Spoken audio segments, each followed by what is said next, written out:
Et allez-y. Bon après-midi tout le monde. Bienvenue au plus récent de notre série de webinaires intitulée Planification de la relève à déterminer la valeur des petites entreprises. Nous avons avec nous aujourd'hui David Barnett de Advantage Liquidity Partners Limited. La présentation de David sera environ 50 minutes et sera suivie d'une période de questions-réponses à la fin du webinaire. Cette session sera enregistrée et disponible sur notre post YouTube pour regarder de nouveau ou pour ceux qui n'ont pas pu assister à la session aujourd'hui. Bienvenue, David. Merci beaucoup, Brian. De rien. Et bonjour, Julie et Roland. Je vois que vous êtes ici pour la session. Il y a une boîte, un chat box qui est là. Alors, si vous avez des questions qui arrivent durant la présentation, mettez-les dans la boîte et je vais les répondre si ça fait du sens dans le moment ou si, par exemple, la réponse s'en vient, je vais attendre jusqu'à ce temps-là. Alors, la fameuse question, comment est-ce qu'on met un prix sur une petite entreprise? Ça, c'est le sujet de ce qu'on va parler aujourd'hui. Pour commencer, un petit peu à propos de moi. Moi, je travaille dans le domaine des petites entreprises. J'aide aux acheteurs et vendeurs de petites entreprises à faire des transactions et je travaille avec des gens qui sont partout le monde. Moi, j'ai commencé par aller faire mon bac à l'université à Bishop, à Québec, au Québec, à Sherbrooke. Et durant mon carrière comme entrepreneur, j'ai commencé des entreprises, j'ai acheté des entreprises, j'ai vendu et j'ai fermé des entreprises. Alors, beaucoup d'expérience en gestion et les problèmes qu'on peut voir quand on est propriétaire d'une petite entreprise. Aujourd'hui, dans ma compagnie, ce que je fais des évaluations, je fais du coaching pour assister aux gens qui veulent acheter ou vendre une petite entreprise. Je fais des évaluations pour les équipements et machineries pour les banques et les caisses populaires. Et j'ai passé presque 4 ans comme un courtier d'entreprise pour aider aux gens d'acheter et vendre des entreprises. J'ai vendu 36 compagnies ici au Nouveau-Brunswick entre 2008 et 2011. Alors ça, c'est d'où je trouve mon expérience pratique. Et j'étais le premier dans la région d'avoir mon certification comme intermédiaire d'achat et vente des petites entreprises. Et c'était une désignation qui existait depuis 40 ans dans les États-Unis et c'était moi le premier dans la région qui l'a obtenu.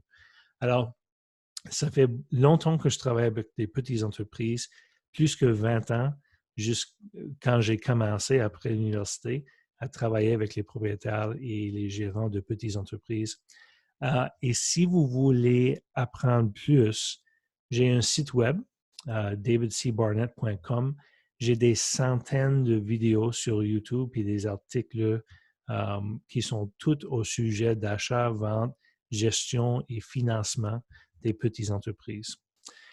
Alors, aujourd'hui, on parle du question comment est-ce qu'on met un prix sur une petite entreprise et je vais parler du processus et je vais donner des exemples. Alors, vous allez voir vous allez voir comme c'est vraiment pas une chose qu'on paye beaucoup d'argent pour. Les petites entreprises tiennent beaucoup de risques. Alors, on va voir la différence, par exemple, entre les petites entreprises et les plus grandes entreprises, par exemple, où on achète des actions sur une bourse, par exemple, c'est vraiment une différente chose. Alors, pour commencer, il faut avoir une définition de qu'est-ce qu'on parle quand on parle d'une petite entreprise. Alors, sur l'écran, j'ai une image, c'est une grosse sac avec 3 boîtes là-dedans. Alors, ça représente les 3 choses qu'on a besoin pour avoir une entreprise. Puis une entreprise, ce n'est pas un édifice, ce n'est pas une machine, ce n'est pas les gens. Une petite entreprise, c'est un système où la capitale, comme argent, inventaire et les équipements, travaille avec les personnes qui font le travail dans un endroit et tout le monde fait leur job et ça marche ensemble comme un système pour générer un cash flow.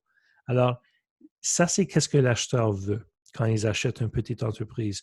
On veut gagner l'argent qui vient de ce système-là. Et comme un système, c'est fragile et il y a des difficultés qu'on passe ça du vendeur à l'acheteur. Alors, la définition que moi j'utilise pour les petites entreprises, premièrement, c'est un système et c'est un ensemble d'actifs comprenant les meubles, les agencements et équipements et les ressources financières, les ressources humaines et un espace pour, euh, pour faire un roulement de fonds, alors un cash flow. Alors, des fois, la plupart des fois, quand on achète une entreprise, on achète ça d'une corporation. Alors, c'est une entité légale et la plupart du fois, il y a des autres choses dans la corporation qui ne font pas partie de l'entreprise, du business qu'on achète. Et des fois, quand on fait une transaction pour acheter une entreprise, on ne reçoit pas toutes les choses qu'on a besoin. Alors, je vais vous donner un exemple.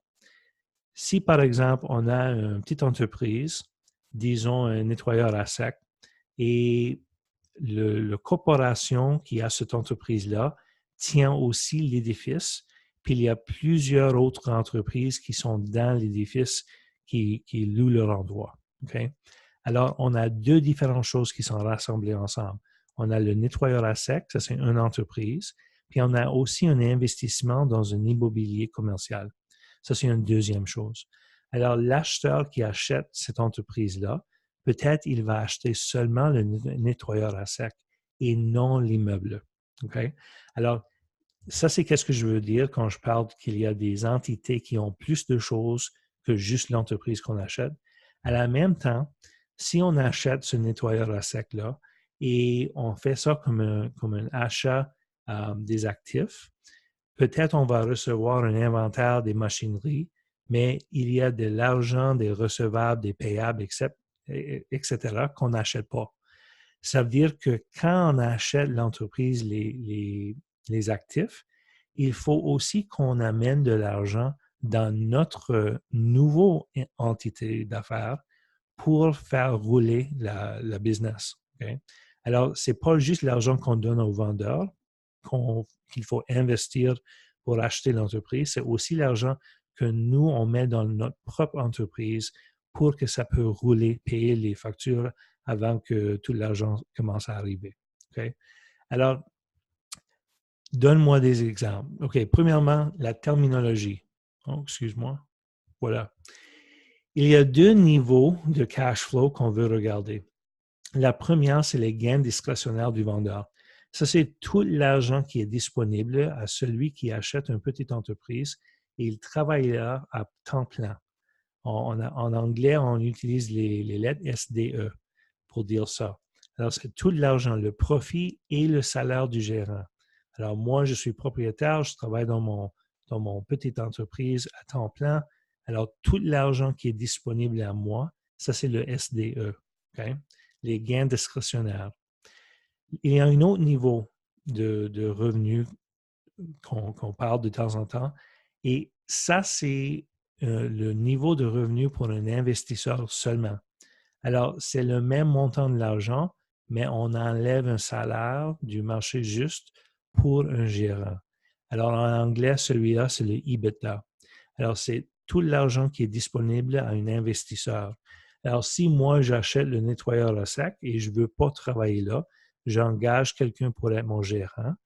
Ce qui reste après que j'ai payé le gérant, ça, c'est le EBITDA que moi, comme investisseur, je gagne. Maintenant, au commencement du projet, pour faire une évaluation de petites entreprises, pour trouver un prix, il faut faire une normalisation du revenu. Alors, je demande la question, si quelqu'un d'autre a acheté l'entreprise 12 mois passés, puis ils ont fait fonctionner l'entreprise et suivaient tous les règlements du gouvernement, des taxes, d'impôts, n'importe quoi, suivaient tous les règlements, quoi sera le résultat?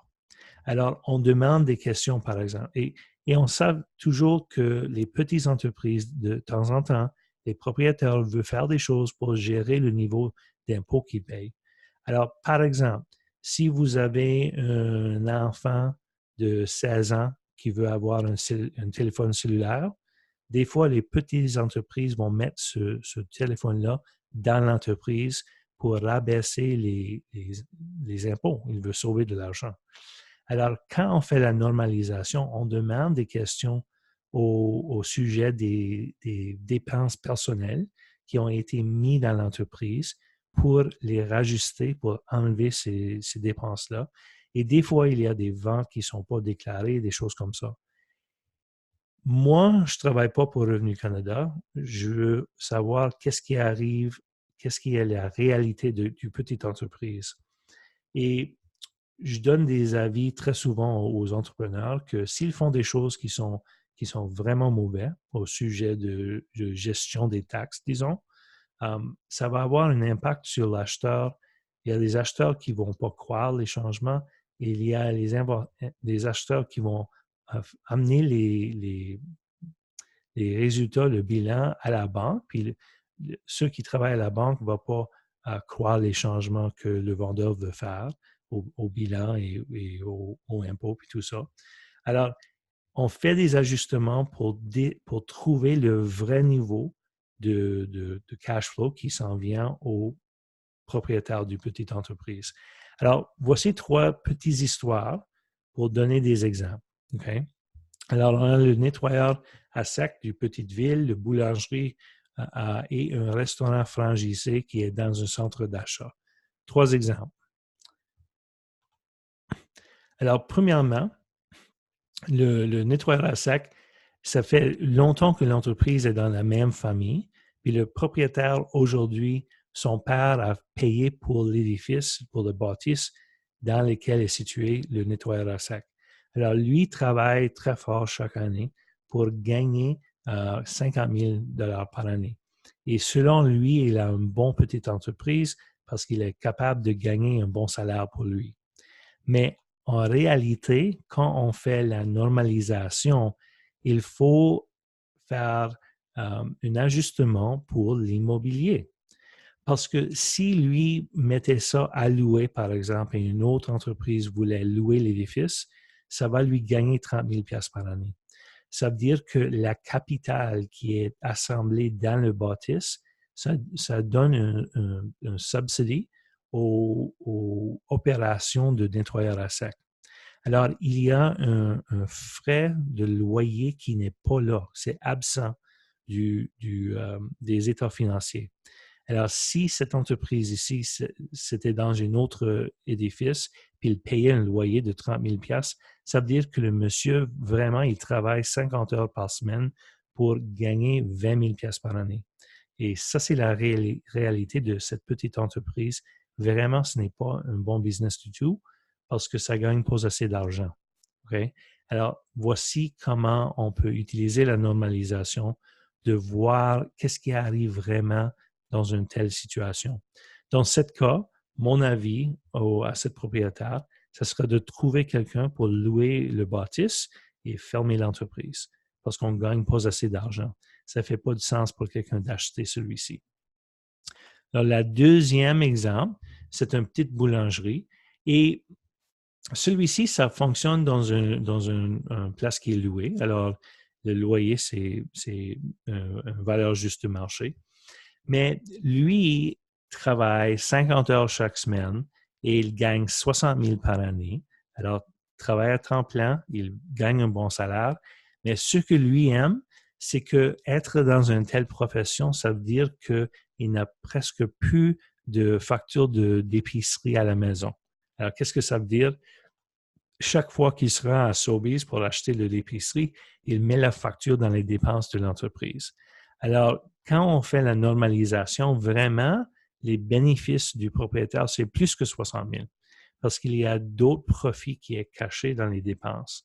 Alors, moi, si c'était mon client, je lui demande, c'est combien d'argent chaque semaine que vous dépensez à Sobeys et j'aurais fait un ajustement pour monter les gains discrétionnaires pour cet entrepreneur-là. Et le troisième exemple, c'est un petit restaurant franchisé qui est dans un centre d'achat, dans un food court.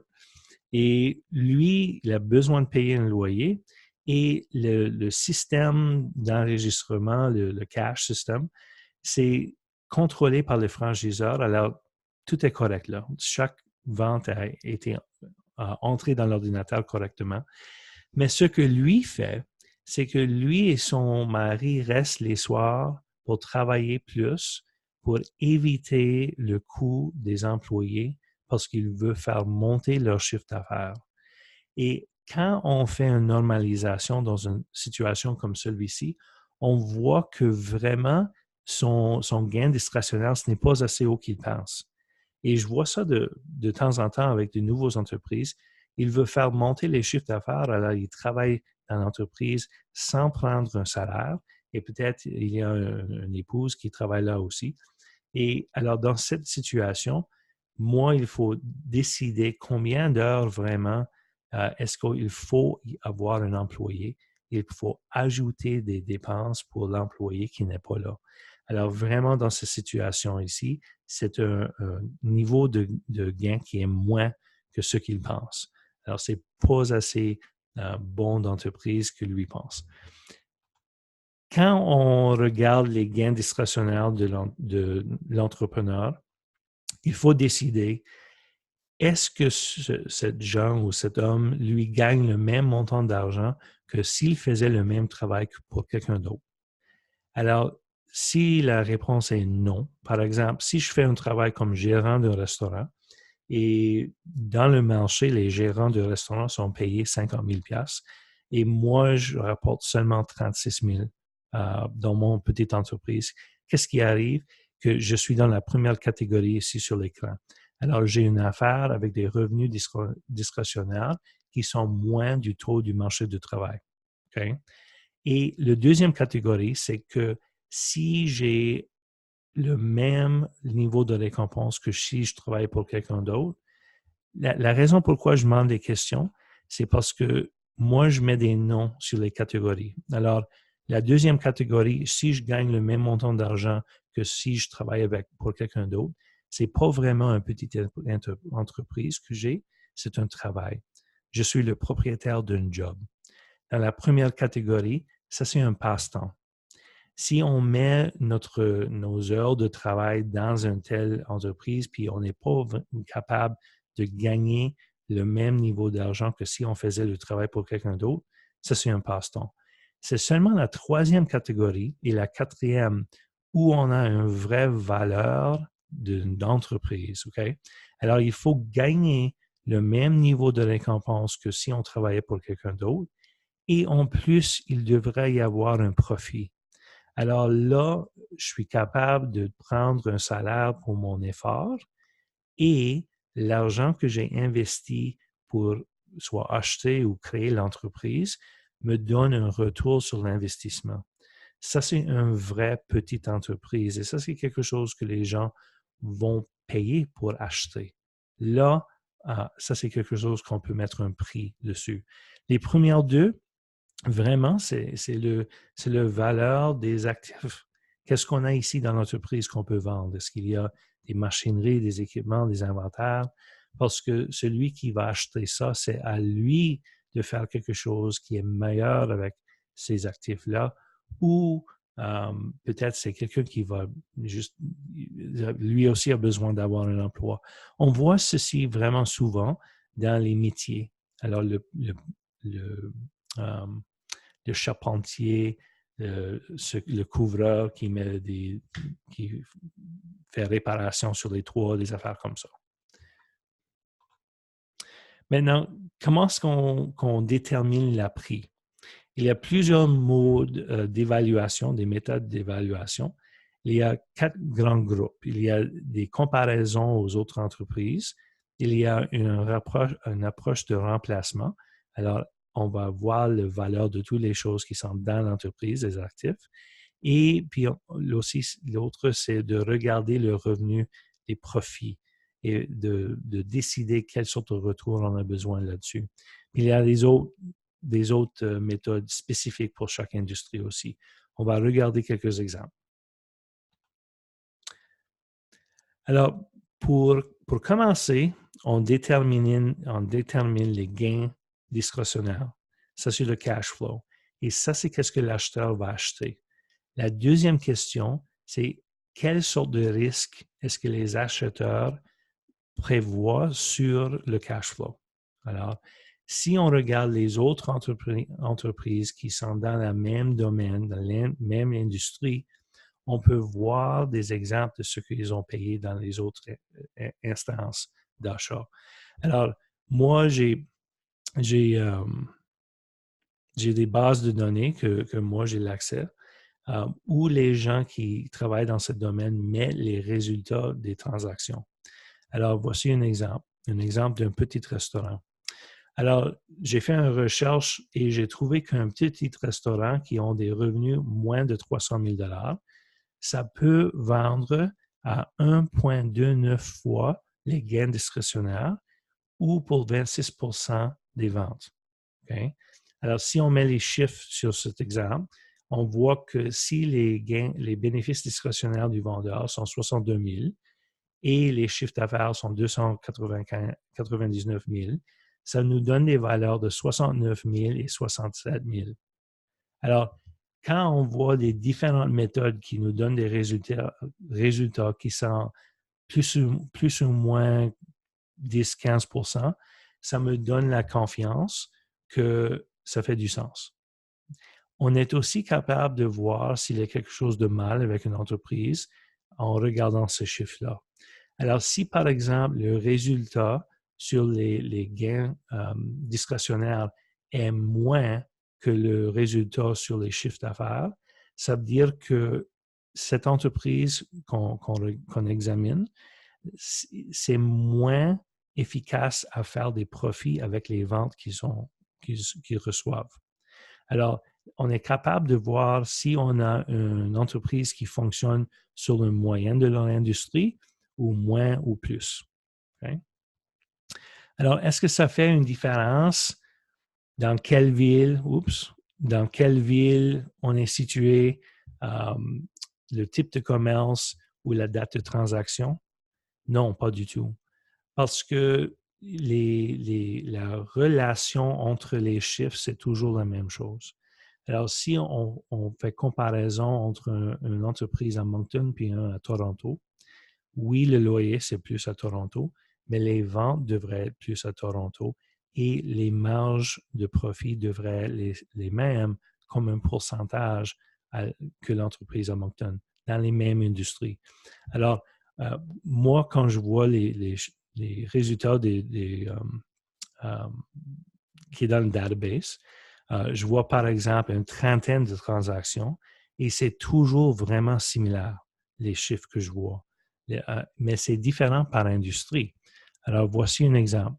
On a vu déjà un petit restaurant, 1,29 fois les grains discrétionnaires, mais si on a, par exemple, une compagnie qui fait le pompage septique, là, dans l'exemple, c'est 3,9. Alors, c'est vraiment différent, c'est 3 fois plus le prix.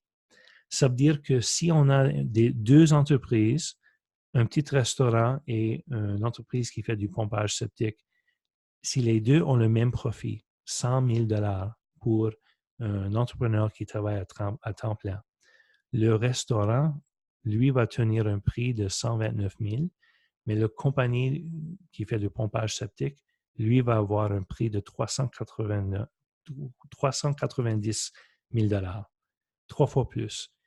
Et pourquoi? C'est à cause des différents risques. Le petit restaurant, c'est beaucoup plus risque que la compagnie qui fait du pompage septique. Là, nettoyer les fosses septiques, il faut avoir tous les permis, toutes les licences, il faut avoir la grosse camion, la machinerie. Il y a moins de compétition et c'est plus facile, par exemple, de monter les prix. Dans la restauration, il y a beaucoup plus de compétition. C'est vraiment facile pour les nouveaux d'entrer dans le marché. Alors, le marché nous dit, les acheteurs qui sont venus avant nous disent que le cash flow qui s'en vient du compagnie septique, ça tient beaucoup moins de risques que le cash flow qui s'en vient du restaurant. Okay? Alors, ça, c'est la comparaison, l'approche de remplacement. Ce qu'on fait, on regarde tous les actifs qui sont dans une entreprise, puis on additionne leur valeur. C'est tout. Alors, l'achalandage, ce n'est pas inclus dans cette méthode.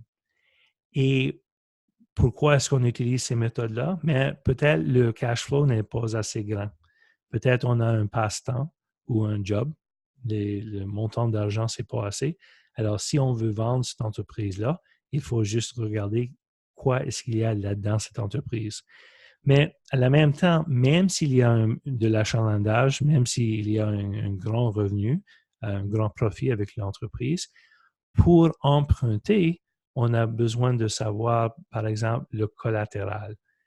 C'est quoi la valeur des choses tangibles qui sont dans la compagnie. Alors, la plupart du temps, même si on fait une évaluation du cash flow, il faut aussi faire une évaluation sur le coût de remplacement pour la banque, pour déterminer combien on peut emprunter si c'est une entreprise qui va être achetée.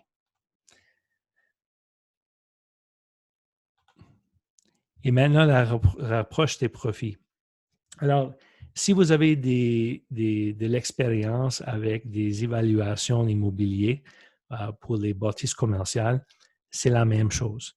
Alors, on détermine le cash flow, alors les gains de l'entrepreneur discrétionnaire, et il faut décider le niveau de retour qu'il faut gagner pour faire cet investissement-là.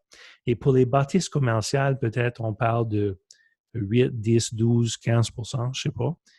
C'est quoi le montant qu'il faut gagner pour faire sens, pour faire un investissement dans une petite entreprise? Alors, j'ai une formule ici pour construire un taux de capitalisation. Alors, il y a un taux de retour sans risque, puis ensuite, le prime de risque, ça nous donne le retour qu'on a besoin de gagner pour faire l'investissement. Et quand on parle, c'est la méthode qui est abusée très souvent parce que les gens mettent des taux taux d'investissement qui sont beaucoup plus bas. Ils ne sont pas assez grands. Alors, moi, quand je fais l'exercice, je trouve des chiffres comme celui-ci. Alors, taux sans risque, ce n'est pas le taux qu'on peut gagner avec acheter un savings bond qui vient du gouvernement. Okay? C'est le taux d'un investissement qu'on fait en direct où nous sommes responsables pour collectionner les paiements. Alors, si par exemple, on fait un investissement dans une hypothécaire privée, on peut gagner 10-12 de retour par emprunter peut-être 60 du valeur de maison. Alors, si quelqu'un ne fait pas les paiements, on peut certainement prendre la maison, on peut vendre la maison pour retrouver 60 du prix, pour regagner l'argent. Alors, selon moi, ça, c'est un retour sans risque dans une méthode d'investissement grossiste. Okay? Alors, si on arrive à la banque pour acheter un dépôt à terme, par exemple, ça, c'est un investissement détaillant, retail. Okay? Alors, la banque, lui, va prendre notre argent qui est mis sur un dépôt à terme. Eux, ils vont faire un prêt pour une auto. Puis, ils vont gagner 7, 8, 9 sur le prêt sur une automobile. Mais c'est à eux d'aller chercher les paiements. Si les paiements ne sont pas faits, c'est à eux d'aller chercher l'auto, prendre la collatérale pour vendre, pour regagner l'argent. Alors, ça, c'est la comparaison. Okay? C'est un investissement grossiste, disons. Et le risque dans les petites entreprises, il y a très grand risque. Alors, il faut utiliser des chiffres qui démontrent ça. Alors, un retour de 40 ça fait du sens. Si on met ça à l'envers, ça nous dit qu'il faut regagner notre investissement dans 2 années et moitié, je pense. Et ça relie aux moyennes du façon des multiplications. Ça relie très bien aux moyennes industrielles pour l'évaluation utilisant l'autre méthodologie. Alors, les questions et les problèmes selon cette méthode-là, c'est quand est-ce qu'on utilise les différents niveaux de cash flow. Alors, il y a les gains discrétionnaires, il y a le EBITDA, il y a le EBIT. Alors, si on veut laisser les dépenses d'amortisation et dépréciation, alors il y a les différents niveaux de gains, de profit.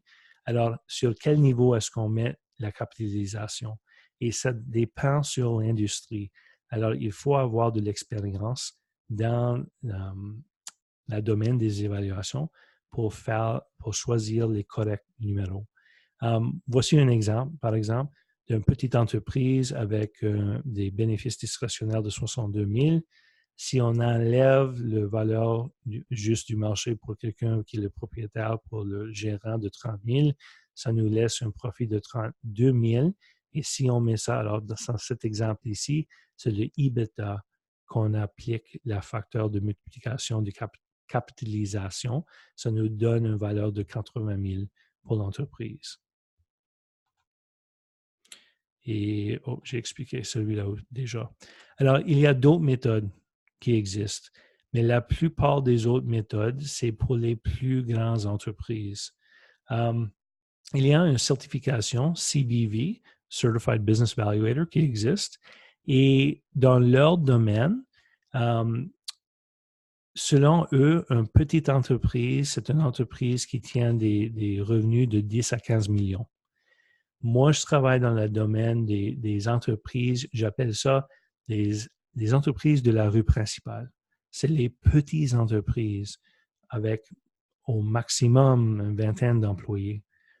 La plupart du temps, c'est les ventes qui sont de quelques centaines de mille jusqu'à 3-4 millions. Alors, c'est vraiment des petites entreprises. Maintenant, des exemples.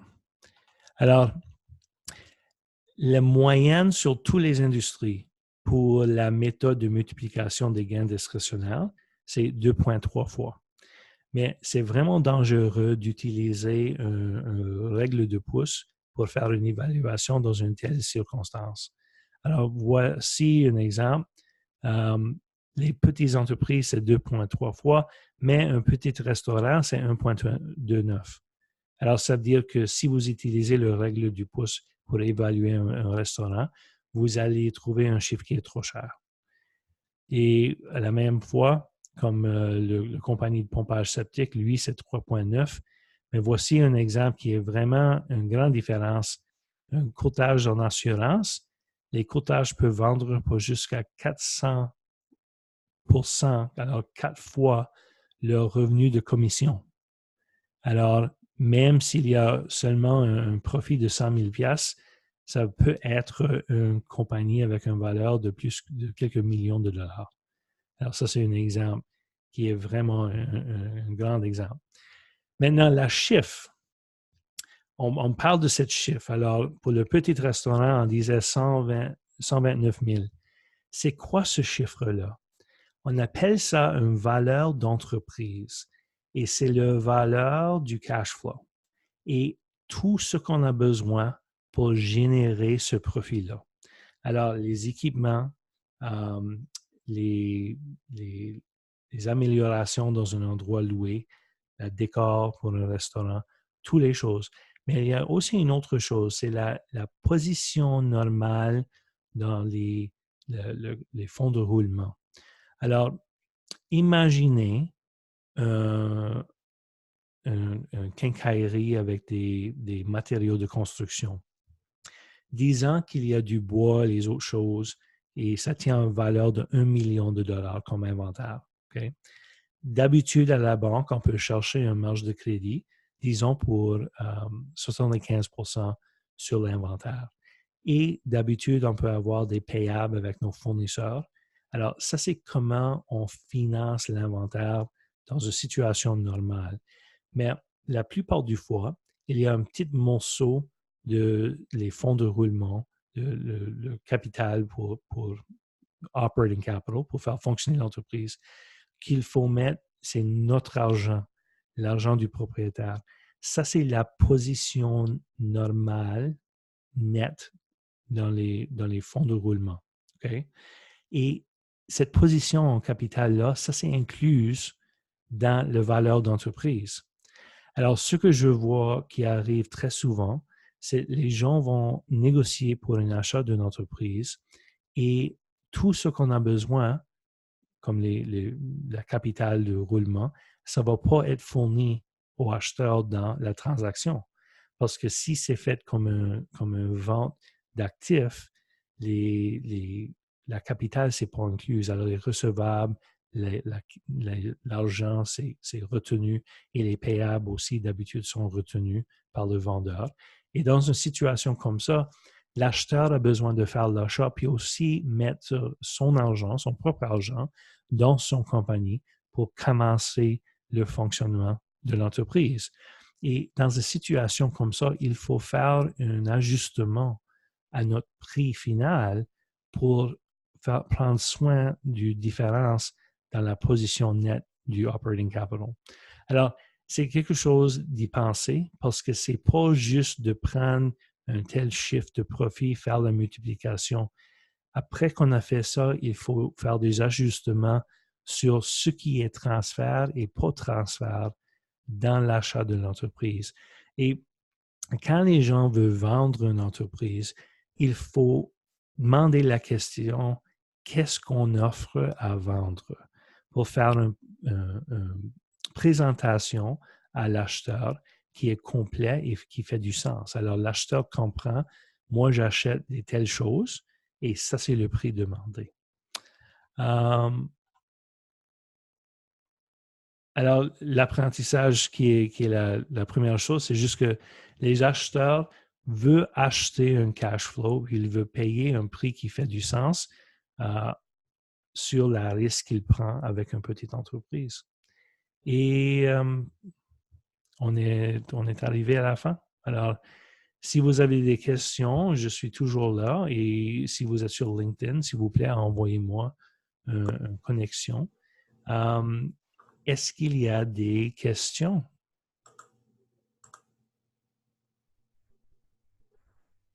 C'est une grande journée pour moi. J'ai plusieurs livres qui sont sur Amazon et aujourd'hui, j'ai un nouveau qui est sorti, Smarter Than a Startup. C'est le premier jour. Alors, si vous avez des clients ou vous connaissez des gens qui sont intéressés à propos des sujets de petites entreprises, j'ai plusieurs de titres qui sont sur Amazon. Ils sont tous en anglais, mais ils sont sur Audible aussi. Alors, Brian, est-ce que vous êtes là? Oui, je suis toujours ici. Ah, bonjour. Alors, je suis ici pour des questions, s'il y en a. Sinon, merci beaucoup à tout le monde pour venir. C'est la troisième présentation que j'ai faite. La première, c'était au sujet de financer les acquisitions. La deuxième, c'était sur planification des ventes de petites entreprises. Et aujourd'hui, on a parlé de la méthodologie d'évaluation. Alors, s'il y a quelque chose d'autre dans le domaine d'achat et vente de petites entreprises, vous avez des suggestions sur les autres sujets, s'il vous plaît, envoyez ça à Joe ou Brian et on peut se rencontrer de nouveau. Oui, bien sûr. Merci de nouveau pour avoir complété la présentation pour nous autres. C'était vraiment informant. OK, mais parfait. J'arrête l'enregistrement et bonne fin de semaine à tout le monde.